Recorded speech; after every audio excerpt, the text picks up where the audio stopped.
Guys, it's time to hit the road. We're going to the desert, and we're going to shoot at a mile. You've heard me talk about it before. We've been loading some ammo, and now we're going to go do it. Join us at this adventure. We're going to the desert, and we're going to try and hit steel at a mile.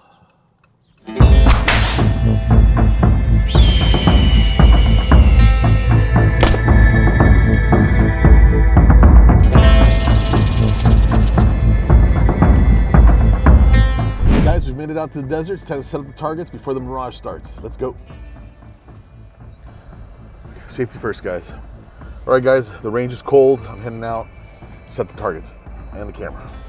So we started a little earlier today because it is hotter. So it's we're at the end of March here, almost April. The mirage is real bad as soon as it gets hot. So we definitely started way earlier in the morning than we did last month.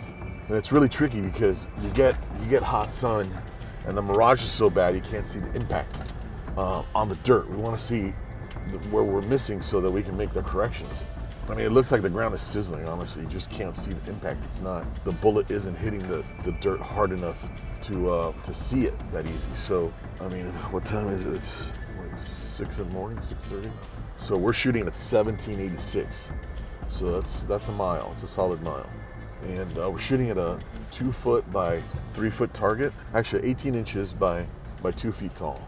So we're shooting at a pretty small target for the distance. And really, it's a man-sized torso. The question is, can we get out here early enough that we can still see our misses and make our correction? All right, so we're out here at the target. Let's get her set up. All right, let's grab the cameras and set them up.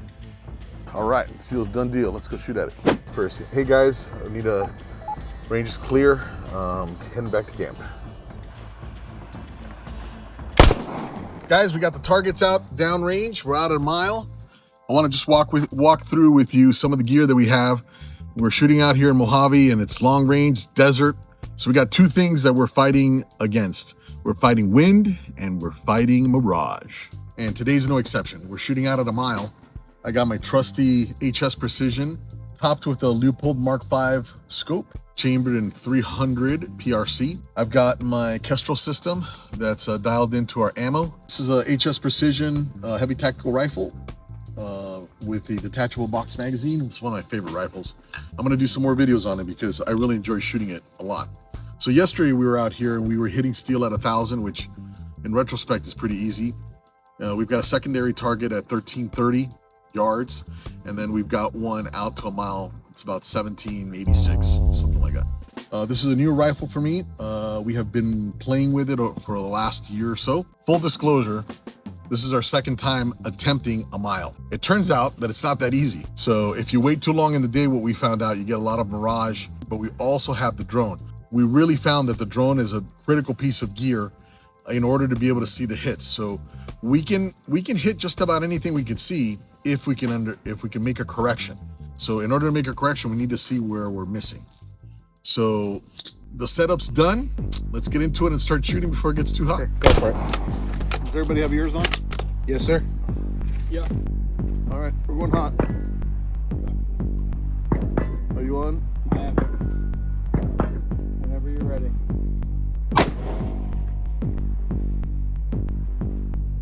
Wow, you saw that? No. How could you not see that? Shifted.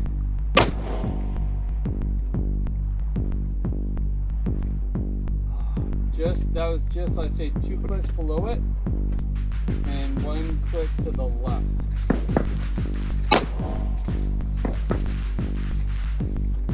That one's far left.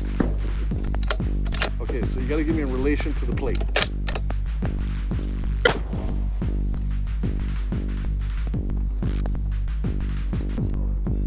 That's going to be above that bush, so it's okay.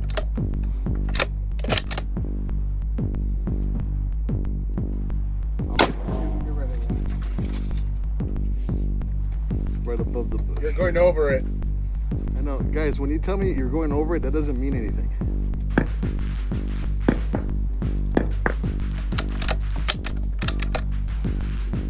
Butter's on. Get ready, here we go.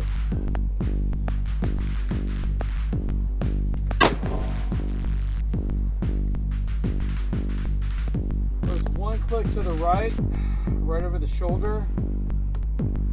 It went right over the shoulder, right? Yeah.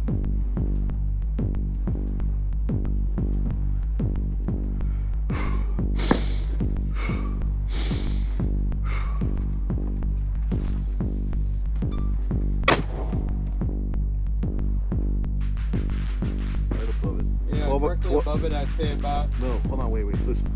That was 12 o'clock above edge of plate. That's how you describe that shot. You don't tell people where they went, you tell people where they gotta go. There you go. Oh!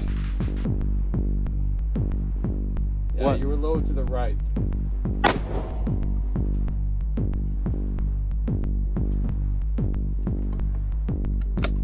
Where'd that go? So that was, you want to hold 12 o'clock, aim bottom of the plate again. It was just over the top of the head. Okay, here we go.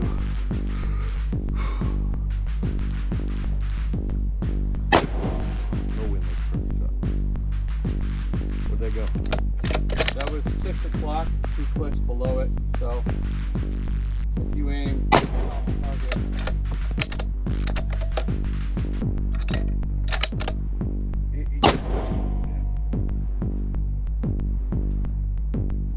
Yeah, that was 3 o'clock, 2 clicks to the right. So you hold a little left of target.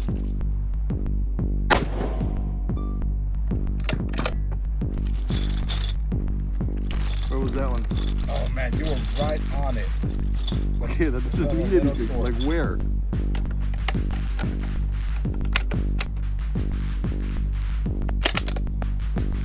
Alright, this is my ammo, so let's see how much other shit shows is gonna be.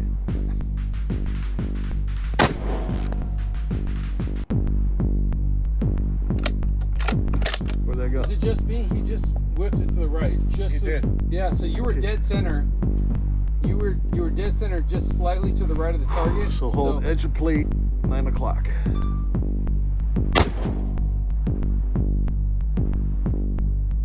You hit it. That's contact. You see it? No, it was dirt. That's not dirt. But it was 9 o'clock. See guys, this is why it's so important to use a spotter drone when shooting at a mile. The drone captured the bullet midair and subsequently the impact on the steel on the bottom left. And that had to have been good on the plate, so. No! Impact! There you go. I don't see it on the camera. I saw it. Believe me, you moved the plane. Alright, there we go. Let's do it again. Oh, the wind started.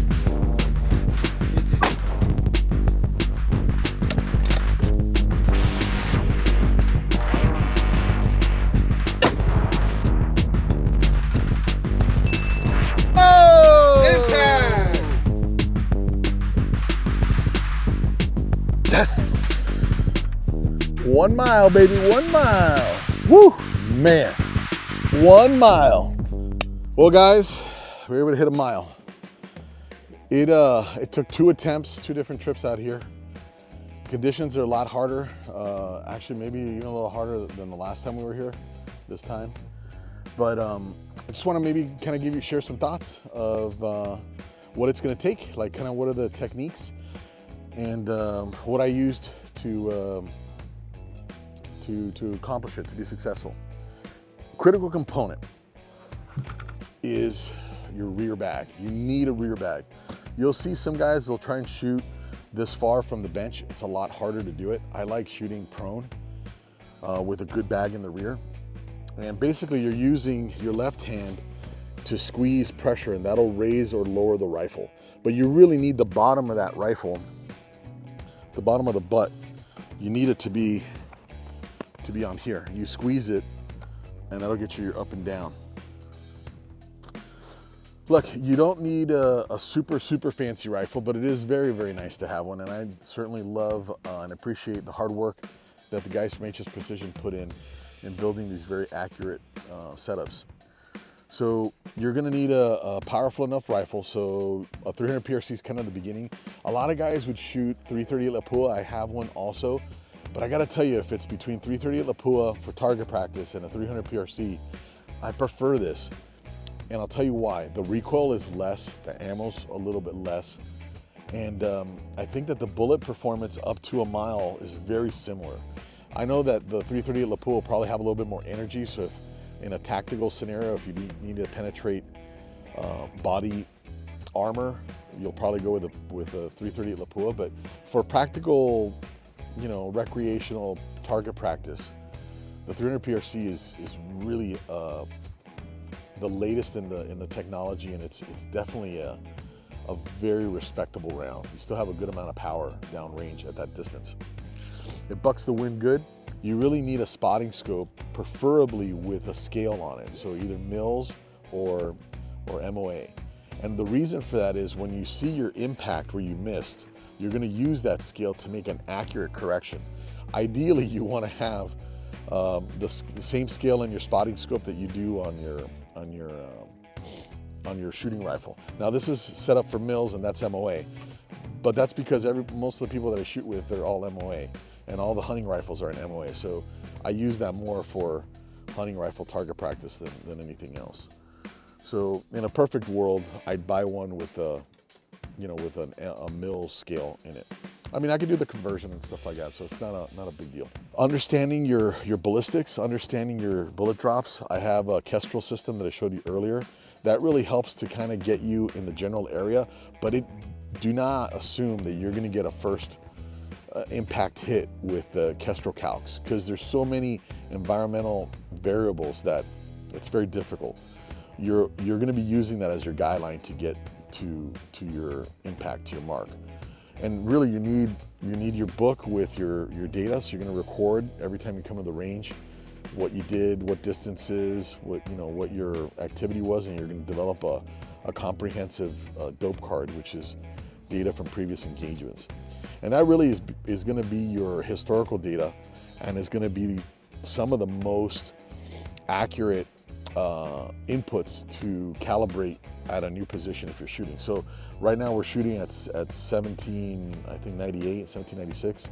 If we were going to shoot at 1550, if we were going to shoot at if we're going to shoot at 1900, we were going to use all of the data for shots that we fired close to that particular distance. So these are things you're going to need. So don't come out to the range without like a pen and paper and a little designated. It could just be a notebook, but you really have to kind of get in the habit of creating a record of every time you come out to the range. So some other pro tips: you want to set up your shooting position the same from trip to the range to each individual trip. So what does that mean? So I like shooting prone. I'll shoot on this platform. It's important to get up over the brush. I always put a canopy for shade because it's just unbearable to be in the sun. And having a LongShot camera to see the actual impact on the steel really saves a lot of time. And the real game changer was flying the drone and hovering over the target at distance and literally seeing the impacts on the ground. Being able to keep track of where you're hitting so you can make accurate adjustments is a very critical component to being successful. So the drone is probably one of the most important pieces of kit. The steel plates, once you're already hitting steel and you just want to confirm if you missed or if you hit, the LongShot cameras are really cool. If you're sighting in and let's say you're shooting at 1,000 yards, which is for these high power rifles, it's really not difficult at all to constantly or consistently be hitting the steel. The LongShot cameras are great because it'll tell you where on the plate, it'll show you where on the plate you hit. I mean, the same thing out to a mile, but hitting 10 out of 10 shots at a mile at a torso sized target is really difficult to do. It's very unlikely that you can do 10 out of 10. I hit, once the wind settled, I think I hit probably 3 out of the last 7, maybe the last 10 shots. So like a 30% hit ratio, something like that. When you get a lot closer, 1,000 yards, 500 yards, the shot cameras are great for just keeping track of where your hits were and making micro adjustments and stuff. So I really enjoyed that piece of kit. Really feel very fortunate and blessed to have it. This is definitely not a solo mission. You're going to need your buddies, and it's a good opportunity to have some good company over and have some fun with your guns and camping out and all that stuff. So, you know, bring some buddies, show them how to call out the shots for you, teach them how to do the conversion between Radiant and MOA, and show them how to talk sniper. So, for lack of a better word, talking sniper is not telling you where your shot went, but giving you a correction. So if they're looking through a scope that has the same scale, they can actually tell you how many clicks to come up and how many clicks to come down and all that. So that definitely makes it even more enjoyable, and everybody's on the same language. And then you could take turns, you know, shooting on the rifle. You could actually coach each other to the impacts. Who said shooting at a mile is impossible? We got 5 shots. Edge of plate, 1, 2, 3, 4, 5. This is 18 wide, maybe 36 tall. Not a big old piece of plywood, so this is not an easy target to hit at a mile. Thanks for joining us on this 1 mile adventure. It took 2 trips, 100 rounds of ammo, drones, LongShot cameras, and a lot of patience and a lot of tenacity. Hitting a mile at a target this small is not easy, but it is doable. And if you haven't done so already, be on the lookout for, I'm gonna give you a little teaser. We actually did some ballistics testing on real meat and bones. So make sure you like and subscribe, hit the little bell so you know when we post. Langosta here, signing off from the Mojave, reminding you to shoot straight.